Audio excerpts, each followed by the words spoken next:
What are one of the most memorable moments you've had as an immigration lawyer? So I remember a couple of years ago, I got a call from UCSD, and they said, "Listen, we have one of our students who is stuck in Mexico. He took a wrong turn. He was a DACA, Ooh. and basically they said, can you help us do something about it?" It was the dean's office, and I called ICE, and he was stuck at the border. They're trying to terminate his DACA and send him back to Israel. He was an Israeli.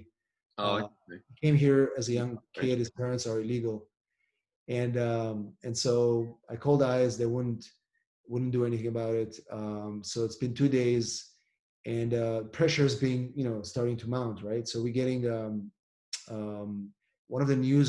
I called one of the news outlets and listen. This is what happened.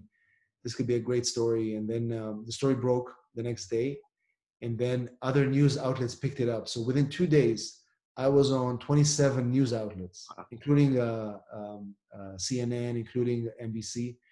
And then we started collecting letters from friends from the university, from senators.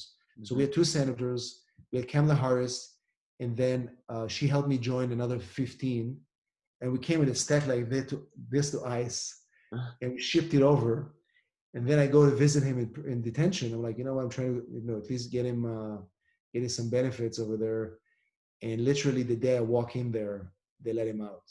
Wow. You know what I mean? It was crazy. And then there's a picture of me with him taking a selfie in front of the prison that went viral. Al Jazeera put it on their front page. Interesting. It was crazy. So that What? was one of the big stories I remember. And then we had another one 5 years earlier, where before DACA, Mhm. where Aided Reyes, she was a runner, and same thing happened to her. They stopped her in the park. They wanted to deport her, and her school and the city and Bob Filner, the congressman, he wrote a private bill for her. We drafted the private bill, and he signed it. But we didn't have to use it because as soon as the private bill was sent to ICE, they let her go, and they gave her deferred action before DACA, Wow. right? And then DACA passed 3 months later, Mhm. and then the whole thing. But it was crazy.